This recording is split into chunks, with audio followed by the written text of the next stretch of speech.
नमस्कार, मैं राकेश कुमार। जीएसएन जी के वर्ल्ड में आपका स्वागत है। हम बाल शिक्षा और बाल मनोविज्ञान से संबंधित जो है चैप्टर्स को देख रहे हैं। उससे संबंधित जो थिंकर्स हैं, जो साइक्रेटिस्ट हैं, हम उसको देख रहे हैं।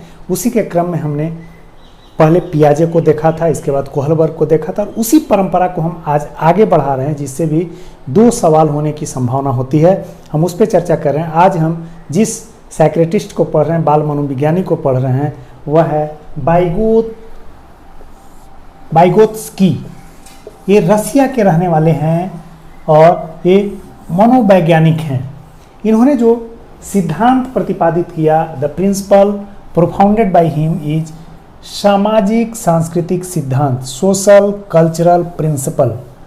अब आप समझिए कि इनके द्वारा जो प्रतिपादित सिद्धांत है वह सामाजिक सांस्कृतिक सिद्धांत है। यह इंपॉर्टेंट है, पूछा जाएगा सीधा सवाल। इसके अलावा पीछे आपने देखा पियाजे को, आपने क्या देखा? कॉग्निटिव डेवलपमेंट का सिद्धांत यानी संज्ञानात्मक विकास का सिद्धांत दिया था।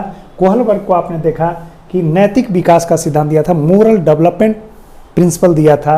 और उसी की अगली कड़ी में अगर हम वाइगोत्स्की को देखते हैं तो इनका जो है सिद्धांत वह क्या है? सामाजिक सांस्कृतिक सिद्धांत यानी सोशल कल्चरल प्रिंसिपल है। अब यह जो प्रिंसिपल है, सोशल कल्चरल प्रिंसिपल, वह किस पे डिपेंड है? वाइगोत्स्की का ऐसा मानना था कि जो सामाजिक सांस्कृतिक उनका सिद्धांत है वह संज्ञानात्मक विकास यानी कॉग्निटिव डेवलपमेंट पर डिपेंड है, उसी पे आधारित है। अब जो कॉग्निटिव डेवलपमेंट है, अगर हम बेसिक रूप से लेमन की तरह देखें तो यह क्या है? बुद्धि के विकास से संबंधित है। बुद्धि के विकास का मतलब कि माइंड या इंटेलिजेंस के डेवलपमेंट से संबंधित है। इनका कहना है कि जो सामाजिक सांस्कृतिक सिद्धांत है, सोशल कल्चरल जो प्रिंसिपल है, वह पूरी तरह से डिपेंडेंट है संज्ञानात्मक विकास यानी कॉग्निटिव डेवलपमेंट पे डिपेंड्स करता है। यानी अब यहाँ पर जो बुद्धि का विकास यानी कॉग्निटिव डेवलपमेंट है वह किन किन चीज़ों पर निर्भर करता है या कैसे होता है, हम इसको समझते हैं वाइगोत्स्की के शब्दों में। वाइगोत्स्की का मानना था कि जो अंतर व्यक्तिक सामाजिक वातावरण यानी इंटरपर्सनल सोशल इन्वायरमेंट है वह उस पर निर्भर करता है कॉग्निटिव डेवलपमेंट। उनका यह भी मानना था कि जो भाषाएं होती हैं, जो लैंग्वेजेस होता है, वह भी कॉग्निटिव डेवलपमेंट को प्रभावित करता है। जो चिंतन थॉट प्रोसेस है वह भी कॉग्निटिव डेवलपमेंट को प्रभावित करता है। इसके अलावा इनका मानना था जो खेल गेम्स हैं वह भी कॉग्निटिव डेवलपमेंट को प्रभावित करते हैं, उनके विकास में महत्वपूर्ण योगदान देते हैं। अब हम सबसे पहले, चूंकि सामाजिक सांस्कृतिक सिद्धांत की बात हो रही है वाइगोत्स्की की, तो इसके जो घटक हैं उसमें हम इसको सिंप्लीफाई करते हैं। अंतर व्यक्तिक सामाजिक वातावरण, इंटरपर्सनल सोशल इन्वायरमेंट को हम थोड़ा सिंप्लीफाई करते हैं। यह क्या है? इसका क्या मतलब है? इसका मतलब है कि जो समाज में बच्चों के लिए जैसी आप सुविधा और जैसा वातावरण उपलब्ध कराएंगे, समाज में या स्कूल में या परिवार में आप जैसा वातावरण उसको बच्चों को उपलब्ध कराएंगे, जैसा इन्वायरमेंट उनको देंगे, वैसी हिसाब से उनमें जो है इंटरेक्शन होगा, सोशल इंटरेक्शन या इंटरपर्सनल इंटरेक्शन जो होगा उसी हिसाब किताब से होगा। अब जैसा कि और जब उसी हिसाब किताब से होगा तो उसी के हिसाब से जो है उनमें कॉग्निटिव डेवलपमेंट या बुद्धि का विकास होगा और वही जो है सामाजिक सांस्कृतिक सिद्धांत का आधार बनेगा। अब हम इसको एक एग्जाम्पल से आपको बताते हैं। अब बहुत सिंपल है कि अगर अपार्टमेंट का कोई बच्चा है, जो अपार्टमेंट रहता है, शहर के किसी अपार्टमेंट में रहता है, तो वैसी स्थिति में उसका बच्चा क्या होगा? एक अपार्टमेंट में जिंदगी एकाकी हो जाती है, आइसोलेट हो जाता है, बगल वाले को लोग नहीं जानता है, काम से काम रखता है। यानी बच्चों का आपसी जो इंटरेक्शन है अदर फैमिली के बच्चों से नहीं हो पाता है, तो वैसी स्थिति में यहाँ पर आइसोलेशन की स्थिति हो जाती है और बच्चा एकांगी हो जाता है।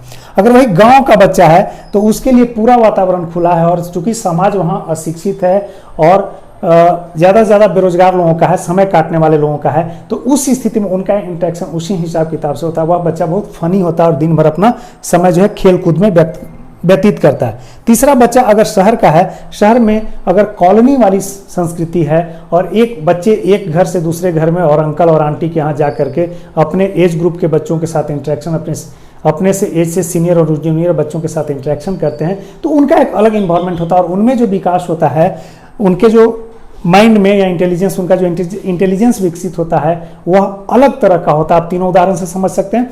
हम अपने ज़माने में जब डीयू में हुआ करते थे उस समय हम लोग के साथ बोकारो के बच्चे काफ़ी थे और हम लोग उन्हें सेक्टारियन कहा करते थे। सेक्टारियन मतलब वहाँ पर बोकारो में सेक्टर अप्रोच है, वहाँ रेसिडेंशियल जो पर्पस से बनाए गए मकान हैं वह उनका जो सोच, जो थॉट प्रोसेस था वह बिल्कुल यूनिलेटरल था, यानी फोकस्ड थे, बहुत ज़्यादा सोशलाइज नहीं हो पाते थे, तो इसीलिए सेक्टरिंग। तो इस तरह से आप देख सकते हैं कि जैसा समाज बच्चों को इन्वायरमेंट देगा, स्कूल में जैसा उन्हें इन्वायरमेंट मिलेगा, परिवार में जैसा उन्हें इन्वायरमेंट मिलेगा और जिस तरह से वो इंटरेक्ट करेंगे इस इन्वायरमेंट से, वैसा ही उनका कॉग्निटिव डेवलपमेंट होगा। इसके अलावे वाइगोत्स्की का यह भी मानना था कि जो भाषा है उससे भी कॉग्निटिव डेवलपमेंट यानी संज्ञानात्मक विकास होता है, इंटेलिजेंस का विकास होता है। अब भाषा से न सिर्फ केवल सोशल कम्युनिकेशन होता है, न सिर्फ संचार होता है, सिर्फ बच्चे जो है भाषा, जब बच्चों की आप भाषा सुनिएगा तो उससे न सिर्फ उसकी मांग या उसकी समझ को जो वह कहना चाहता है, जो संप्रेषित करना चाहता है, उसकी समझ बनती है, बल्कि उसका जो बोलने का तौर तरीका होगा उससे आप उसके व्यवहार और उसके जो डायरेक्शंस हैं उसको भी समझ सकते हैं। गांव का बच्चा होगा तो बिल्कुल तुम तड़ाक से लेकर जिस तरह का व्यवहार करेगा उस तरह की बात बोलेगा। शहर का बच्चा हो तो बहुत पोलाइट होगा और ऐसा। अब जो है चिंतन, जो थॉट प्रोसेस होता है, बच्चे जिस चीज़ को देखते हैं, जिस चीज़ का प्रत्यक्षीकरण करते हैं, जिस चीज़ के साथ इंटरेक्ट होते हैं, उसके बाद उससे जो है एक थॉट प्रोसेस डेवलप, उसके बारे में सोचते हैं, उसके बारे में तर्क करते हैं, लॉजिक करते हैं, क्या कैसे और किस तरह की बातों यानी क्या कैसे वाले सवाल से उलझते हैं। और इस तरह से जो एक तर्क होता है और उस तर्क के बाद एक थॉट प्रोसेस होता है, उस आर्टिकल के बारे में, उस व्यक्ति के बारे में, उस समाज के बारे में जो एक जानकारी उनकी बढ़ती है और एक चिंतन की जो प्रक्रिया आती है, वह भी बुद्धि के विकास में यानी कॉग्निटिव डेवलपमेंट में महत्वपूर्ण होता है। शुरुआत के स्तर में क्या होता है, बच्चों की भाषा और चिंतन, ऐसा नहीं कि बच्चे जो बोलते हैं वो सोच समझ करके बोलते हैं, यानी उनकी जो भाषा होती है और चिंतन जो थॉट प्रोसेस होता है, लैंग्वेज और थॉट प्रोसेस बिल्कुल इंडिपेंडेंट चलता है। बिना सोचे समझे ही बच्चे बोलते हैं और बिल्कुल जो उनके दिमाग में आ गया वही बोल देते हैं। इसमें कोई चिंतन की प्रक्रिया नहीं होती, कोई लॉजिक नहीं होता और बहुत ज़्यादा थॉट प्रोसेस के तहत जो है भाषा को जोड़ करके उस समय नहीं देखा जाता। लेकिन जब लेटर ऑन यही बच्चे थोड़े बड़े हो जाते हैं तो भाषा और जो चिंतन होता है यानी थॉट प्रोसेस और लैंग्वेज एक दूसरे से मिंगल अप हो जाता है, यानी जो बच्चे बोलेंगे तो बिल्कुल सोच करके बोलेंगे और जो थॉट प्रोसेस से निकली हुई जो चीज़ें हैं उसको एक्सप्रेस करेंगे, यानी वही भाषा के रूप में बाहर आएगा। अब इसी में एक पहलू है, हम आपको बताएंगे जोन ऑफ प्रॉक्सिमल डेवलपमेंट, निकट विकास का क्षेत्र। यह क्या है, जब बच्चा है उसका एक विकास का लेवल है। मान लीजिए बच्चा, सपोज कीजिए बच्चा है और इस बच्चे में एक वास्तविक विकास का लेवल है, रियल डेवलपमेंट लेवल है उसके माइंड का, इंटेलिजेंस का। और फाइनली वो क्या होना चाहता है, फाइनली जो है उसके जो पोटेंशियल होते हैं उसको एक्सप्लोर किया जाता है और एक डेवलपमेंट की ओर, उसके कॉग्निटिव डेवलपमेंट को या कॉग्निटिव स्ट्रक्चर को वाइड करने की कोशिश होती है। तो यह बच्चा जो रियल लेवल ऑफ माइंड या इंटेलिजेंस के लेवल पर है, वह जो है अब प्रोबेबल डेवलपमेंट ऑफ इंटेलिजेंस की ओर बढ़ता है, यानी वह पोटेंशियल की तलाश करता है। और उस बीच की जो स्थिति होती है, जो आप शेडेड एरिया देख रहे हैं, यह शेडेड एरिया जो है रियल डेवलपमेंट और जो प्रोबेबल या पोटेंशियल डेवलपमेंट है उसके बीच का एक एरिया होता है। यानी हर रियल जो बच्चे का वास्तविक विकास का स्तर होता है उससे हमेशा वह अपने संभाव्य विकास की ओर अग्रसर होता है या इन्वायरमेंट के द्वारा उसे अग्रसर कराया जाता है अवस्था के साथ, उम्र के साथ साथ। उसके बीच का जो यह ग्रे एरिया है, यह जो शेडेड एरिया है, इसी को हम लोग जोन ऑफ प्रॉक्सिमल डेवलपमेंट कहते हैं, निकट विकास का क्षेत्र कहते हैं। यह पूरी तरह से मेंटल वर्क के द्वारा डेवलप किया जाता है, यानी जैसे जैसे बच्चे का जो भी विकास का लेवल है, अगर उससे हम उसके पोटेंशियल को, माइंड के इंटेलिजेंस के पोटेंशियल को डेवलप करना चाहते हैं, तो जैसे जैसे उसका मेंटल वर्क बढ़ता जाएगा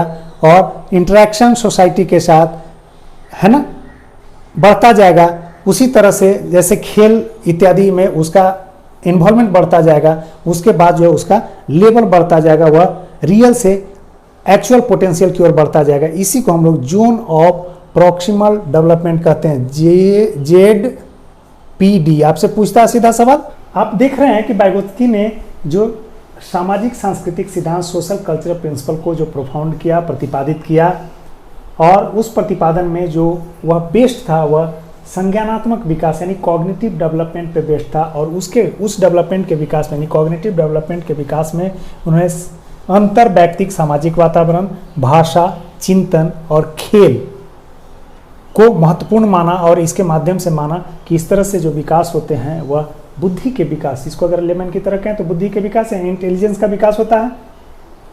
उनका मानना था, वाइगोत्स्की का मानना था कि जो कॉग्निटिव डेवलपमेंट है उसमें खेल जो है महत्वपूर्ण भूमिका, एक महत्वपूर्ण भूमिका निभाता, one of the most important factor है। वह कैसे, उनका मानना था कि 3 तरीके से जो गेम्स हैं वह कॉग्निटिव डेवलपमेंट को जो है प्रभावित करते हैं। पहला JPD जेपीडी के निर्माण में सहायक होता है। पहला पॉइंट है, जेपीडी को भी देखा कि जो रियल डेवलपमेंट है और जो पोटेंशियल है, जो एक्सप्लोर करने की बात होती है, जो रियल डेवलपमेंट है और जो पोटेंशियल डेवलपमेंट है, और उसके बीच में, रियल से पोटेंशियल के बीच में जो एक मेंटल वर्क के द्वारा बढ़ने का काम होता है, यही मेंटल वर्क, यानी यहाँ रियल डेवलपमेंट से जो पोटेंशियल डेवलपमेंट की ओर बढ़ते हैं, और यही बीच में मेंटल वर्क होता है, और मेंटल वर्क के द्वारा यहाँ तक पहुँचते हैं।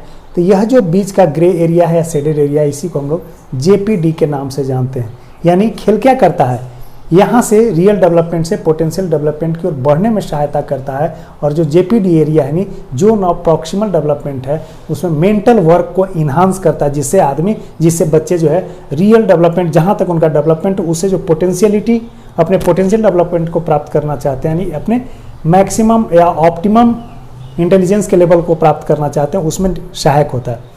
दूसरा क्या करता है खेल जो है वर्क या फंक्शन और जो वस्तु है उसको विचार से, थॉट से अलग करता है। यानी खेल या कॉग्निटिव डेवलपमेंट में जो ऑब्जेक्ट्स हैं और जो काम किए जाते हैं वह विचार से अलग हैं, थॉट से अलग हैं, दोनों का अलग अलग एग्जिस्टेंस है, उसको वह डिफ्रेंशिएट करता है। इसके अलावा खेल जो है सेल्फ कंट्रोल को भी डेवलप करने में सहायक होता है। अब हम अगर खेल को देखें, खेल के विभिन्न पक्षों को देखें, तो उससे आपको स्पष्ट रूप से समझ में आ जाएगा कि खेल किस तरह से जो है, वाइगोत्स्की ने बताया कि खेल किस तरह से जो है वह गेम्स सामाजिक सांस्कृतिक सिद्धांत में जो संज्ञानात्मक विकास को बढ़ा करके, जो इसी पे डिपेंडेंट है, उसको किस तरह से, यानी खेल किस तरह से संज्ञानात्मक विकास को जो है बढ़ाता है, वह हम उसको देखेंगे। खेल क्या होता है, खेल कुछ काल्पनिक नियमों से संचालित होता है, कुछ इमेजिनरी रूल्स होते हैं जो कि कन्वेंशंस के रूप में यूज होते हैं। अब जैसे ही वह नियम से संचालित होगा तो एक रेगुलेशन होगा उसमें, तो बच्चे क्या करेंगे, खेल में एक रेगुलेशन को सीखेंगे, एक रूल को सीखेंगे। इसके अलावा वह जो है गेम स्पिरिट, यानी जो खेल भावना होगी, खेल से उसका भी विकास होगा। इसके अलावा जो है टीम स्पिरिट, आपस में मिल करके जो जीतने की चाह होगी, उसके लिए जो स्ट्रेटजी बनाएंगे, उसके तहत टीम स्पिरिट का भी डेवलपमेंट होगा। इसके अलावा क्या होगा, जो प्रॉब्लम टैकलिंग होगा, जो खेल के दौरान जिस तरह के भी प्रॉब्लम्स आएंगे उसको टैकल करने की क्षमता भी उसमें आएगी खेल के दौरान, तो प्रॉब्लम टैकलिंग कैपेसिटी उनमें डेवलप होगा।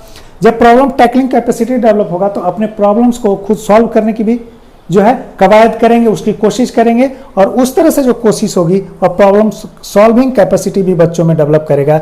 इसके अलावा खेल को जीतने के हिसाब से लोग खेलते हैं, टीम भावना के हिसाब के बावजूद भी, गेम स्पिरिट के बावजूद भी बच्चों में जीतने की एक प्रवृत्ति होती है, हमें विन करना है, तो उसके लिए एक स्ट्रेटजी बनाते हैं, तो जो है स्ट्रेटजी का भी डेवलपमेंट उनमें होगा।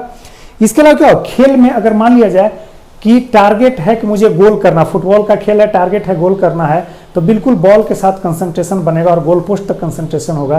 तो इससे बच्चों में एक कंसंट्रेशन या संकेंद्रण लेवल का, यानी अगर आपको आपके बच्चों में पढ़ाई के प्रति कंसंट्रेशन को डेवलप करना है, तो आप खेल के माध्यम से, खेल में अगर वो डूबे हुए हैं और खेल के माध्यम से अगर उन्होंने कंसंट्रेशन को डेवलप कर लिया है, तो आप यकीन मानिए कि आपके बच्चे पढ़ाई में भी अपने आप को कंसंट्रेट कर पाएंगे। इसके अलावा यहाँ जो कलेक्टिव रिस्पॉन्सिबिलिटी होती है, जो टीम भावना आती है, कई लोग मिल करके एक साथ खेलते थे, इससे टीम भावना का विकास होता है। तो जो सामूहिक जिम्मेवारी का एहसास होता है वह भी यहाँ से आता है। इसके अलावा खेल में एक कॉपरेशन होता है एक दूसरे से। जो और भी बात होती है कि खेल में जीत या हार के दौरान या खेल के दौरान किसी भी टीम के लिए कुछ ऐसे पक्ष होते हैं जिसको एक्सप्रेस करता है, इमोशनल एक्सप्रेशन होता है। अगर वह हार की स्थिति में होता है तो अल्लास, ओह, इस तरह की चीज़ों से जो शाब्दिक अभिव्यक्ति करता है, वर्ड्स एक्सप्रेस करता है, और वह जीत रहा होता है तो उस तरह की जो खुशी का एक्सप्रेशन है, जो अपने इमोशंस को बिल्कुल एक्सप्रेस करता है, तो उस तरह से, इस तरह से आप देख सकते हैं कि यहाँ जो है शाब्दिक, यानी शब्द से क्या बना, भाषा बनेंगे, यानी भाषा के विकास में भी, और यह भाषा क्या होगा, भाषा के विकास में यह महत्वपूर्ण होगा। तो खेल से आप देख सकते हैं कि बच्चों में जो है कॉग्निटिव डेवलपमेंट काफ़ी तेज हो